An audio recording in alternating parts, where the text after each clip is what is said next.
What is up, y'all? We are back. We are in the Toyota today. Got the tools loaded down, just leaving a job. But I wanted to jump on here and talk about OCD today because I get a lot of comments on those videos, and I'm so glad to see people comment on those videos and kind of find out that they're not alone in how they're feeling. So today I want to talk about those compulsions. What do we do when we have an OCD trigger, a spike? Our fight or flight emotion takes off, which is the difficult part of obsessive compulsive disorder, is the physiological response. A lot of the times we know logically that there's no danger in these situations, but it's the physiological response that we get that drives us to move and drives us to do those compulsions to kind of reduce that feeling a bit. But every time you do that and you give into the compulsion and you do whatever the ritual is that makes you feel better, you're just solidifying to your brain that there's danger in these situations because we acted on them. So that must mean the brain is just trying to protect you. So the brain is telling itself that was a good signal. Let's continue to signal him about this so that he can do what he needs to do. And the only way to stop that is to have those triggers, have those spikes of emotion, that physiological response, and do nothing about it. And then when you get good at doing that, when it just happens on the fly, then do things that you know will trigger that. For example, something I used to struggle with is just turning off light switches. I used to do it again and again and again until it felt right. Well, one way when you're starting to feel good about what's called exposure response prevention, that's what you're doing. You're exposing yourself to the trigger or those things that spike that fight or flight emotion, and then you're not responding to it at all. So maybe I start flicking the light switch, and when I stop, I know that if I don't do it a certain amount of times, I'm gonna start to feel that anxiety. So I do it the exact amount of times that I'm not going to like. Another example would be maybe you have, a thing where you like to do things a certain number of times. Maybe you have some magical thinking where certain numbers are bad numbers. Well, you do that thing until it's a bad number. Like, so let's say you don't like, the number 6. You do things 6 times to trigger that emotion and then do nothing about it. Just let that emotion sit there, because what you're doing is you're training the brain. There's no danger in this situation, because the brain is smart. It's saying, hey, we're alerting Brian of these dangers, and then he's doing nothing about it.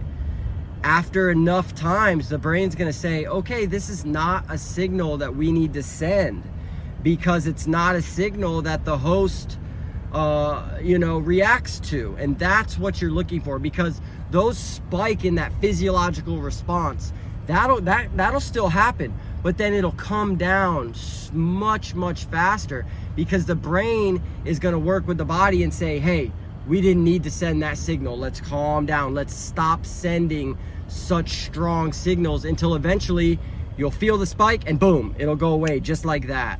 But it takes time. And during this time that you're going to be working on this stuff, I do recommend working with a licensed professional, at least in the beginning, to start to get a handle on this. Have somebody you can talk to about these things that understands your situation. But be patient with yourself during this time, because it's going to be a time of high anxiety. It's going to be a time where you are actively triggering yourself to train the brain there's no danger in these situations. So be patient with yourself. Maybe in the beginning, we all have to work and function. So maybe practice this at times where you have some time alone, where you can deal with the anxiety that's going to come, and just be patient with yourself. Have that person you can go to, you can talk to, and talk to them also about not reassuring you, because that's a big thing. We run to our partners, to our spouses, to our family to talk to them about this. And a lot of the times, because they love us, they're going to reassure us that everything's okay. And that's no different than a compulsion. I used to run for reassurance all the time. And all it was doing is training my brain. There's danger here, because we send the signal, then he goes to get reassurance. Maybe he looks on Google to reassure himself, or he asks a loved one, and then he talks with them for a while until he's reassured. So those are good signals, and we don't want the brain to think that. So make sure you're not seeking reassurance as well. And feel free to reach out to me. Leave me comments on here. Psychology is my first love. It is what I'm the most passionate about.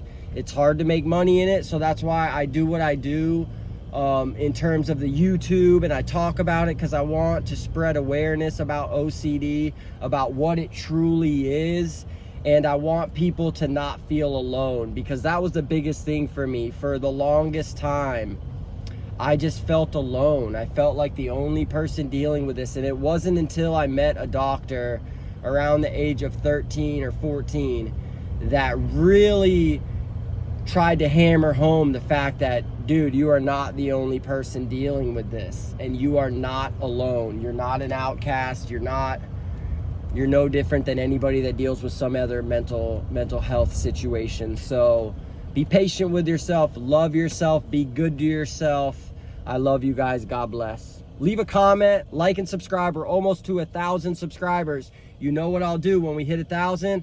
I'll go out in my community and donate another $100. That would be $800 we've donated because of your subscription. So hit that subscribe button, share this with a friend, hit the like button. Love you all. Peace. God bless.